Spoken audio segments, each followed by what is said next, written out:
Hey guys, what's up? Stock Retail coming back at you on a random Tuesday. I didn't really actually have plans to do a video today, but I was sitting there and I don't know, at my heart, sometimes I'm probably a numbers geek, or maybe it's just more that I obsess this stuff, right? Because until we win, I don't know, I'm going to obsess our path to victory and constantly look at the data. And, right, what have we done as apes for years too? Like, we're just pouring over the information and these guys don't slip much by us. And so I was looking at some data today and then I just kind of wanted to, I don't know, chart it for myself. And then I was like, dang, I want to show everybody this because people ask me, not even just still, but lately, listen, it's been a long journey. Certainly, there have been a few times, probably over the last year, where even I myself thought, oh, maybe this is it, maybe we're there. And then something happens that extends the journey, right? And so I understand some people, can get tired or whatever. And that's why I've always said no dates, no prices. I'm just here until we win. And I hope that you can find the inner strength for that too. And find some joyful moments along the way. I've got a friend who says, tend to your garden. Like there's been times for me in the journey where maybe I'm so focused on us getting to the win that you don't want to forget to live in the process, right? So you don't want to get to the end of this journey and then have forgotten to live for years. I mean, it's been long enough now. That's why I'm laughing. Hopefully, you've had some great experiences along the way. I know I have. I was just telling another friend today that while it's been a hard journey, I wouldn't trade it. I've grown so much. I've learned so much. I think there are things in me that have kind of gotten I don't know, refined and sanded down over the last few years. And so it's been an amazing journey. But without further ado, let me just show you this data because I was like, whoa. And so, people ask me, that's what I was kind of rambling on, I guess, for a second there. People ask me, do you still believe, or someone even recently, and I'm sorry if you're watching this and I haven't replied to you, but someone even said, well, why do you still believe? And there's a lot of reasons. My conviction is so deep. It's pretty much unshakable. It would take something pretty radical and almost unimaginable to shake my conviction at this point. But I want to just show you from the data because it's one thing to hear me, some guy on the internet, say, "Nope, I still believe we're going to win." But it's another thing to just see the data for yourself. And that's why we say do your own DD, right? Like that also gives you conviction. And so this to me, I hope it will blow you away as much as it did me because this chart just is absolute bananas, bonkers, stupid to me. I just was looking at, so first let's look at the orange line. I was looking at the short interest over time. I sourced from Fintel. I got that from Fintel. But I noticed that on Fintel it did not correct for split adjust. It was not split adjusted. It even says right on Fintel's site, not split adjusted. And so you can see that I've done that. So what happened is basically when the split happened, just from there backwards, I divided by 10 because we had that 10 for 1 or 1 for 10 reverse split, right? And so I have split adjusted this so it's showing you appropriately over time. Now, what it's not showing you is a percent of the float. So that would be interesting too. I should do that because you certainly have a different size of float over time if you adjust the float for the split back then too. So take some of this with a grain of salt today, but I think it's going to hammer the point home that I wanted to show. Oh shoot, just something silly. I noticed I had this. I don't know, color coded too, but I don't know how I lost that. Anyway, so take a look at our short interest and just look at how it's kind of, obviously, look back at 2021. So we had the January squeeze, which is here, right? This is a split adjusted price. The price I got from Yahoo. So there's the source there. So the short interest I got off Fintel, the price over time I got off Yahoo, and then I just, if you know spreadsheets, I kind of did a V lookup on the dates. So you know that short interest only updates twice a month. So it's on these dates that I just matched the price. And we'll talk about that in a minute. But let's look at this short interest. So think through, like we had the squeeze.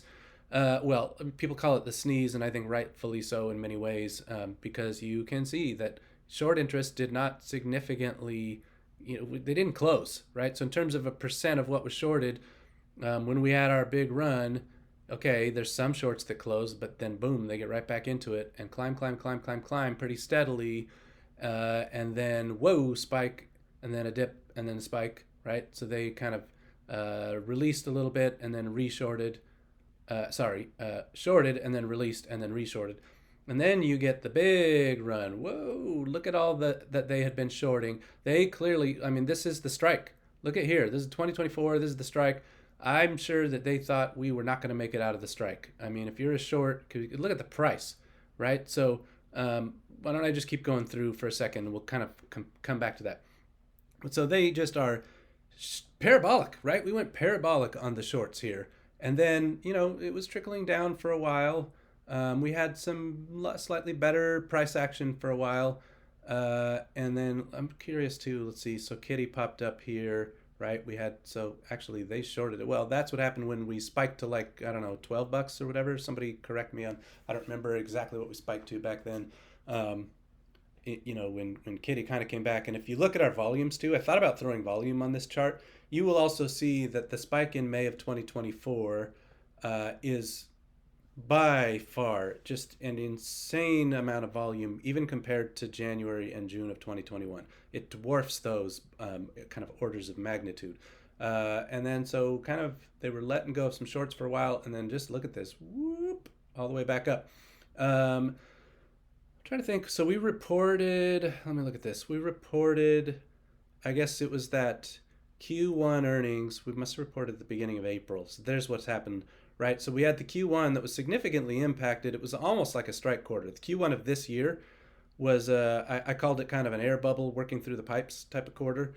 It was not a good quarter at the box office. And so you can see we released the earnings results and then boom. But that's just ridiculous, because then think too, this is why I've always tried to tell you guys that cash flows and AMC's business results are real time. April is when our industry turnaround started. So I should also put up a chart of the box office. Shoot, you know what I meant to also put up? I just saw this and wanted to run this out to you guys fast, because you East Coasters, it's going to be getting late. And I would put maybe AMC's revenues or maybe even AMC's bottom line earnings on this chart too.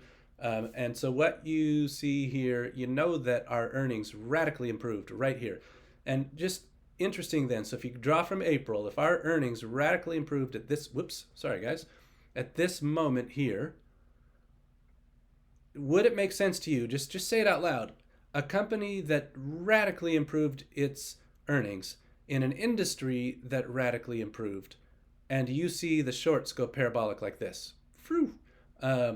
That's just ridiculous, right? And then now look at this. We're still going up. This is as of a month ago now. Actually, no, I think this goes to June 30th. It just cut off the date at the end of the chart. So this is as of like 2 weeks ago. So if you were kind of on Ortex, we always talk back and forth about, do you look at Fintel? Do you look at Ortex? Do you look at some other, I don't know, interactive brokers or something? Anyway, I'm sure that it's probably a little higher now still. But the point is, just think through our, 4.5 year journey. Here's January 2021 till now. If I drew a line through all this, right, just steep up and to the right, and then radically up. Now let's compare that to the price, right? So you could see the blue line is the price. So we had what I kind of called the sneeze there, January. Now remember, these are just kind of like selected dates. So we don't really have, there's some higher prices here. By the way, 2 axes, right? So just to make sure we're grounded, look on the left, it says shares shorted in millions, split adjusted.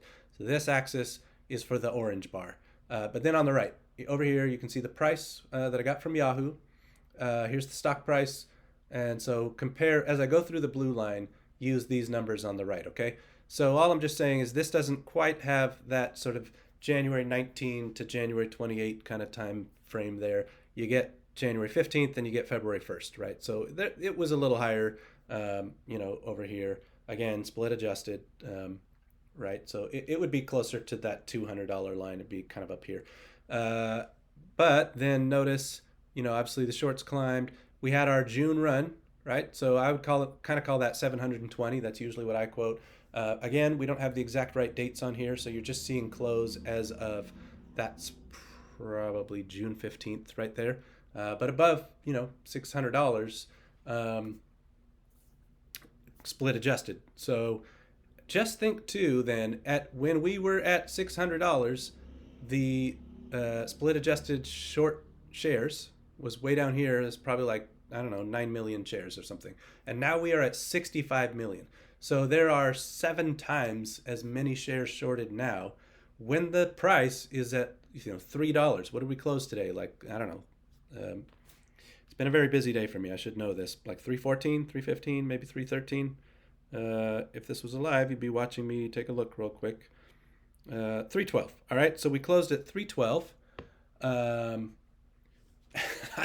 I hope you guys just intuitively get what I'm saying, because I almost want to keep explaining it, but I'm sure it's just so obvious. When we were above $600 a share, we only had 1/7 of the amount of shares shorted that we do now when we're at $3 a share. Do you understand what would happen if they, not that I'm at all suggesting this would happen, but let's say, over the next week, these guys decided they've got to close like 60 million shares short, and understand they've got to go find those shares and buy to cover while retail is buying, while everything else is going on. Like, if you ask me, do I still believe, I'm going to show you this chart. And then I'm going to like work on some visual that shows AMC's earnings too, because this does not fit any logical short thesis. Think through. If you're short, we say for longs, buy low, sell high, right? But if you're short, that means you should short high, cover low. They have done the exact opposite with AMC. This should be telling you what a big problem we are for them. They have been adding and adding and adding and adding and adding to their shorts. Mostly, look from here, right? Like, let's draw a line right here, or a dot, in December of 2023-ish, okay? From that moment forward, almost all the shorts that exist. I mean, what is this? This is at like, I don't know, 17 million. So 46 million of the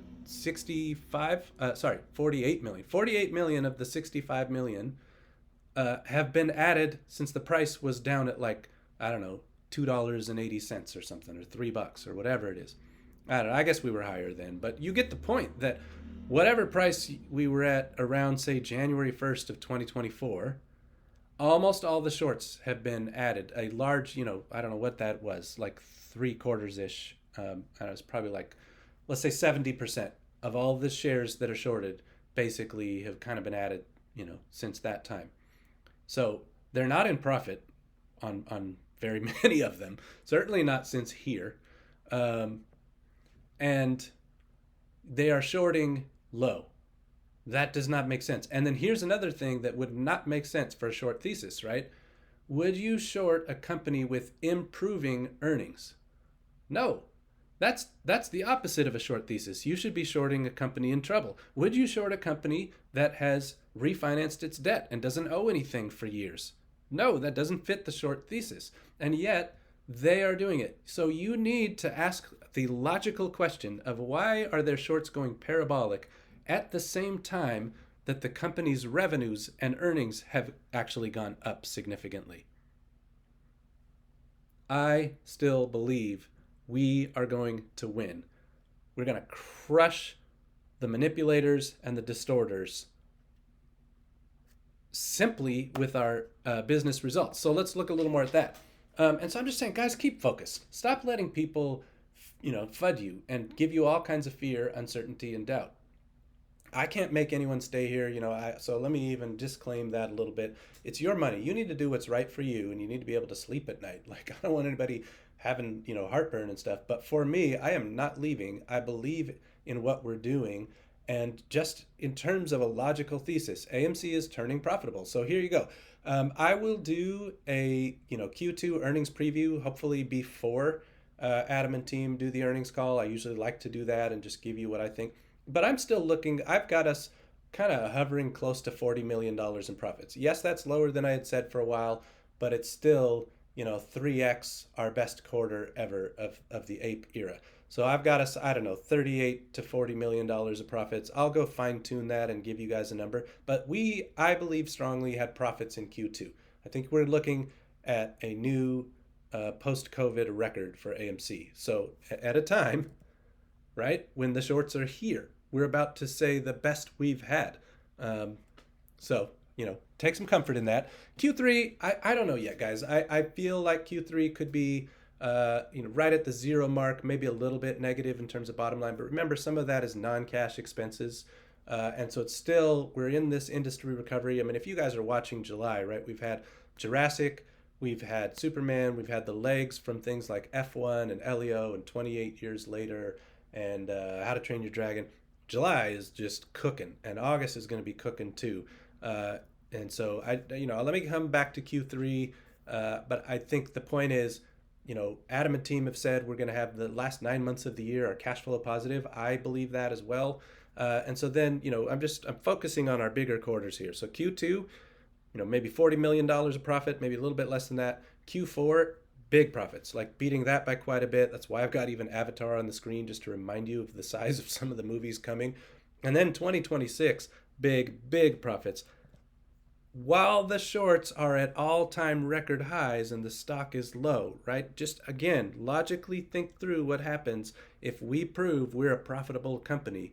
And if my forecasts are anything remotely even close to reality, which I've got a pretty good track record on that. So